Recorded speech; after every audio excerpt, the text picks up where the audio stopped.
Hi everyone, my name is Mott Salisbury, and I'm here to discuss with you a very important topic, and that's Connect 4. For Connect 4 is probably the best way to describe my philosophy on life. It's so amazing.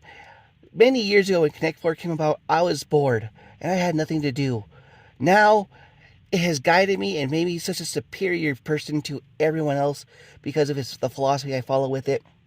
Anyways, another thing I'm here to talk to you about is I want to make a tabletop role-playing game. And through this role-playing game, we'll use the strategies of the great master Gary Gygax, a person who I literally worship the shit he drops on the ground because of how amazing he is.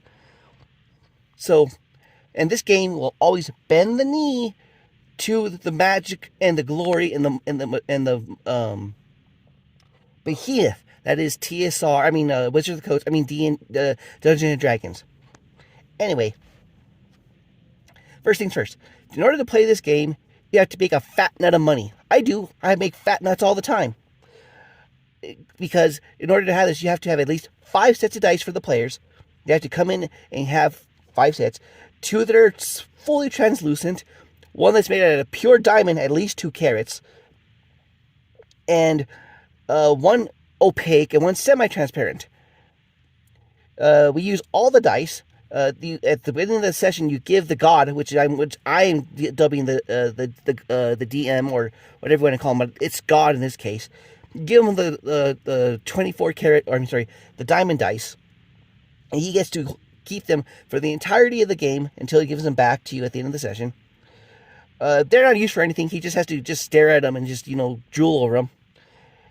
You're allowed to have everything is rolled through 1d4, and the target number to beat. Sorry, not target number. The DC. No, wrong one to use. Anyways, the thing you have to beat is 12. Now you can use all your other dice to make this 12, but once they're used, they're forever gone in the game unless you grovel to the DM. To the god, and the god will go, yes, you may have a D4, maybe not, just depends. For the god's part, in order to run this session, each NPC is needed to have a 5-page backstory. Each location needs to have a 10-page backstory, and any magical items need to have at least a 20-page backstory. The book that the DM brings into the session, he puts all the diamond dice on, and that's where it decides whatever he wants to have it with it. Anyways, that's my truth. That's my facts. What's yours?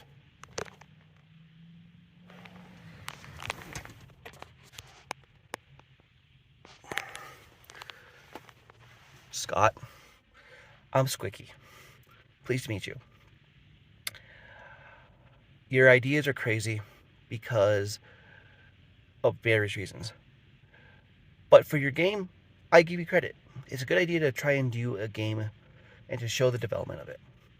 Doing them in 5-minute shorts, 1-minute shorts is not the way to do it. It's confusing, and above all, it's just incoherent. The best thing for you to do, Scott, is to make a long video, 10 minutes, 20 minutes, and do your discussions there. Another thing I highly suggest, Scott, is dump the acronyms, because your clear system has nothing to do with the dice. When you think a system for a game, you think it involves the dice and the players and the game master, not just the game master making everything. And as for fate, what the hell does that mean, Scott? If you're going to use fate, use a fate system. There's already a role-playing system that has that. Hell, best fix for your system. Target number is 5. Roll 2d6. Beat a 5, you succeed. You don't need to have this over-complex system of you get 3 dice and then you have a bunch of extra dice that are translucent. Who the fuck cares, Scott? It's too fucking complicated. Do something a little more simple, and hell, maybe you might get something better out of it. Hell, your setting is a fucking generic thing from what it sounds like. You have 3 races, elves, dwarves, and humans. For what? What, Scott? Seriously. You're just doing Tolkien or something again. Make something different, dude. If you're gonna do high fantasy, do a better system and make the world at least a little more interesting than just whatever the hell. And weren't you doing another game before too? What happened to that? Anyway, Scott, that's my opinion. What's yours? No, I shouldn't say that. Send me another video. And have a wonderful Aeon.